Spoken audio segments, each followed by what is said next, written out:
রংধনু, রংধনু আপনাকে যুক্ত করা আছে, বলেন। হ্যালো আসিফ ভাই, কেমন আছেন? ভালো আছে, আশা করি আপনি ভালো। বলেন তাহলে,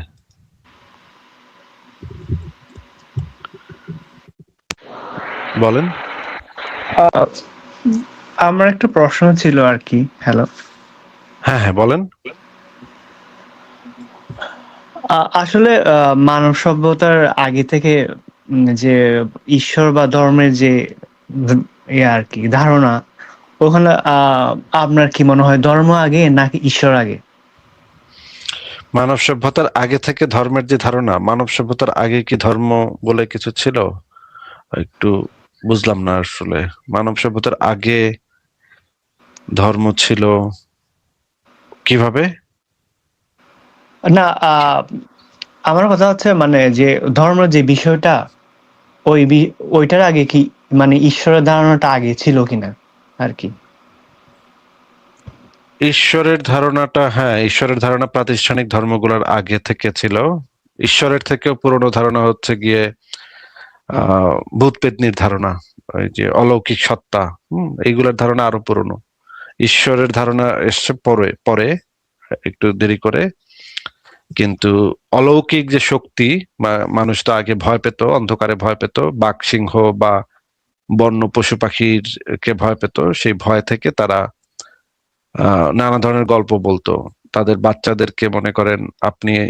মনে করেন একটা গুহা যুগে একটা মানুষ তার বাচ্চাকে যখন বলবে যে তুমি বাইরে যেও না, তখন তো হয়তো সেই বাচ্চাটা শুনবে না, বাচ্চাটা হয়তো দুষ্টুমি করে বাইরে চলে যাবে বা খেলার ছলে বাইরে চলে যাবে, কারণ বাচ্চাদের তো নিয়ন্ত্রণ করা একটু কঠিন। তখন তারা এই ধরনের গল্পগুজব বলতো বাচ্চাদেরকে, যে তুমি যদি বাইরে যাও তাহলে একটা অলৌকিক সত্তা এসে তোমাকে খেয়ে ফেলবে বা মেরে ফেলবে।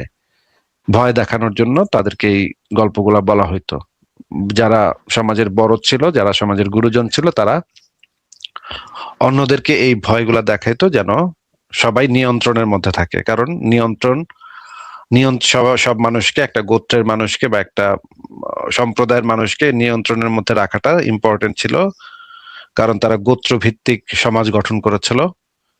আহ, যদি তারা একসাথে থাকে তখন তাদের বেঁচে থাকার সম্ভাবনা, সার্ভাইভ করার সম্ভাবনাটা বেড়ে যায়। এই কারণে তারা যে কাজটা করতো যে আমরা যেন টিকে থাকি, আমরা একত্রিত থাকলে শত্রুপক্ষ যদি আমাদেরকে অ্যাটাক করে তাহলে আমাদের আমরা বেশি শক্তিশালী থাকবো। কারণ আমরা যদি একসাথে থাকি, একসাথে কাজ করি, তাহলে আলাদা আলাদা ভাবে থাকলে মানুষ ভালোভাবে টিকে থাকতে পারে না।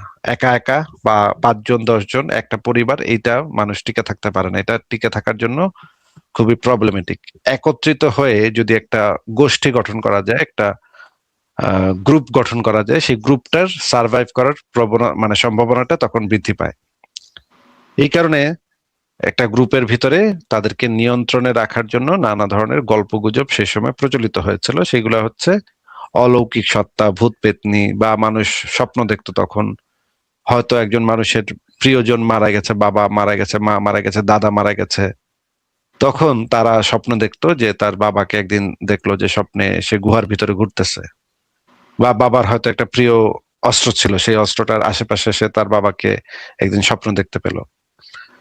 এই স্বপ্ন দেখতো, তখন তো তারা বুঝতে পারতো না যে সে কি দেখলো, এটা যে স্বপ্ন, এটা তো তারা তাদের এই জ্ঞানটুকু ছিল না। এই কারণে তারা মনে করতো এটা বোধহয় সত্যিই দেখছি, আমার বাবা বোধহয় মরার পরে আবার আসছে। এই কারণে তাদের ভিতরে একটা ধারণা তৈরি হলো যে আমার বাবা যদিও মরে গেছে, কিন্তু তার আত্মা ভিতরে একটা কিছু ছিল, একটা অশরীরী কিছু, সেটা মনে হয় ঘোরাঘুরি করতেছে গুহার পাশে। সে মনে হয় ওই যে বাবার যে একটা মায়ের যে একটা পুতির মালা ছিল, আর বাবার যে একটা অস্ত্র ছিল, এটা মনে হয় তারা নিতে চায়। কারণ তার মস্তিষ্কে ওই অস্ত্রটার সাথে তার বাবার স্মৃতিটা রিলেটেড, বা মায়ের পুতির মালার সাথে তার মায়ের স্মৃতিটা রিলেটেড। হুম। মানুষ এইভাবে মস্তিষ্কে যখন স্মৃতি জমা রাখে তখন এই জিনিসগুলা রিলেট করে। আপনি যেমন ধরেন, আপনার মায়ের একটা প্রিয় জিনিস, সেটা দেখলেই আপনার মায়ের কথা মনে পড়বে।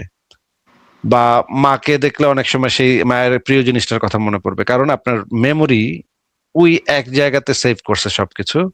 যখন আপনি একটা জিনিস অ্যাক্সেস করেন তখন আরেকটা জিনিস অটোমেটিক অ্যাক্সেস হয়ে যায়। এই কারণে তারা যখন ওই যে মায়ের পুতির মালা দেখতো বা বাবার অস্ত্র দেখতো, তখন তাদের বাবার কথা মনে পড়তো, এবং এই মনে পড়া থেকে তারা যে জিনিসটা করতো, তার বাবাকে মাঝে মাঝে স্বপ্ন দেখতো। স্বপ্ন থেকে তারা মনে করতো যে এটা বোধহয় মা বোধহয় বা বাবা বোধহয় আসলেই আমার গুহায় এসে ঘোরাঘুরি করতেছে, তার অস্ত্রটা খুঁজতেছে। তার মানে তার যেটা স্মৃতি ছিল সেই স্মৃতি থেকে সেই ধরনের জিনিস দেখতো। এই সমস্ত জায়গা থেকে মানুষের ভিতরে আত্মা ধারণার সূচনা হইল, এবং অশরীরী, প্রেতাত্মা, ভূত এইগুলার উদ্ভব ঘটলো।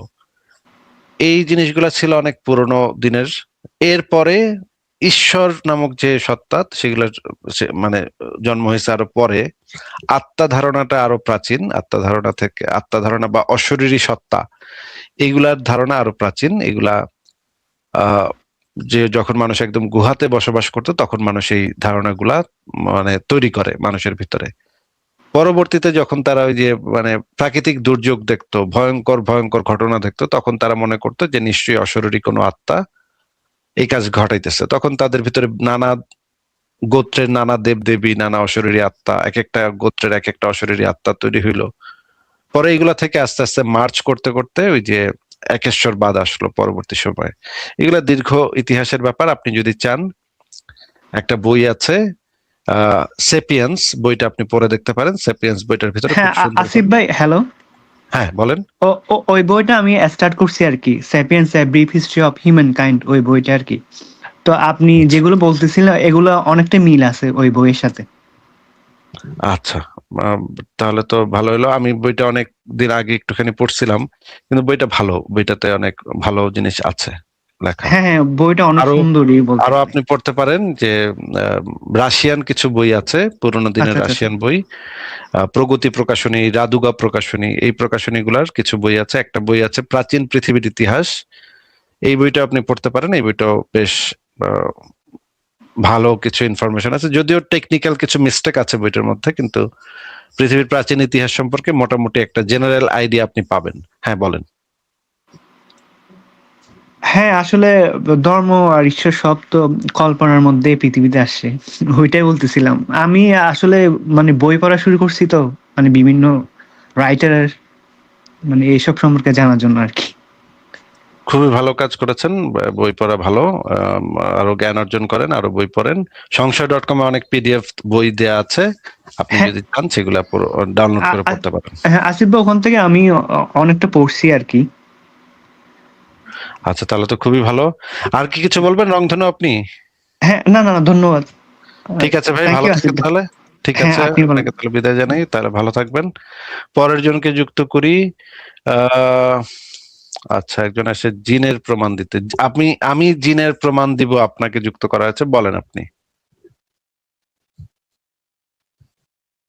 জিনের প্রমাণ ভাই বলেন। হুম। আমার আনমিট হয়েছে ভাই, কথা শোনা যাচ্ছে? হ্যাঁ, কথা শোনা যাচ্ছে, বলেন। প্রথমে জানতে চাইবো কেমন আছেন ভাই? ভালো আছে, আশা করি আপনিও ভালো। বলেন তাহলে।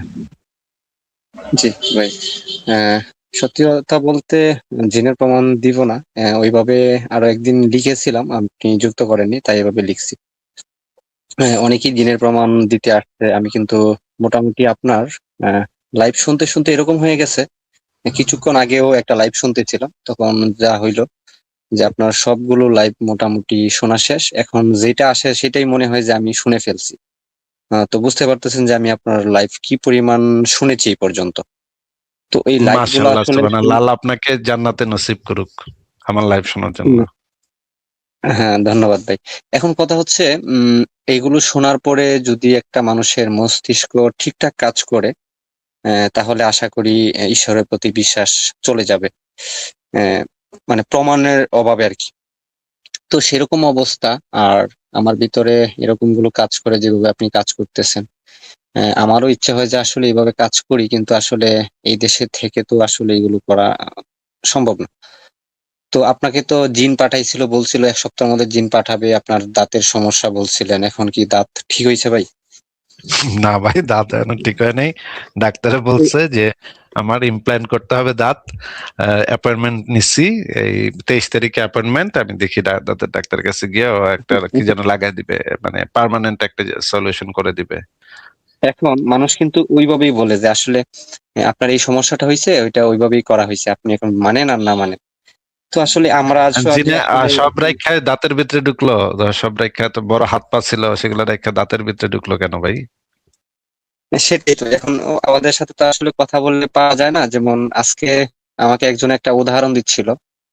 আহ, তিনি খুব ভালো মানুষ। আমি যখন বললাম যে দেখেন, আপনারা তো দাবি করেন যে 99% আপনারা তো, এখন এই দেশে 99% থাকার পরেও এই রমজান মাসে কেন এত জিনিসপত্রের অভাব বা দামগুলো বেড়ে যায়? তো উনি আমাকে একটা উদাহরণ দিল যে একটা চকলেট যদি এরকম এরকম, তো আপনি মনে হয় জানেন যে ওরা যে উদাহরণগুলো দেয়। তো উম আমি বললাম যে দেখেন, ওইটার তো আসলে ব্রেন নাই, মস্তিষ্ক নাই, ওটা চিন্তা ভাবনা করতে পারে না, কিন্তু আমরা কিন্তু পারি। এখন আমি তো আসলে কোনো ধর্মকে ছোট বা বড় এইটা নিয়ে বলতেছি না। আমি দেখতে পাচ্ছি যেখানে ধর্ম বেশি মানা হয়, সেখানে আসলে অকারেন্স বেশি হয়।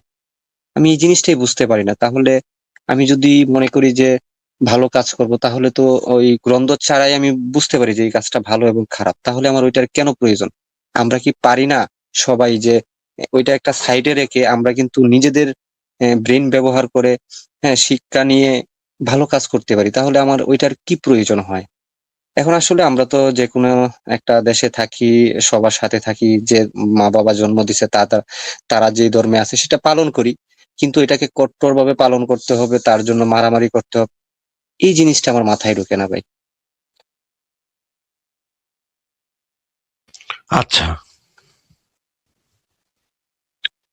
তো ঠিক আছে ভাই, আপনি লাইভ চালিয়ে যান, সঙ্গে আছি।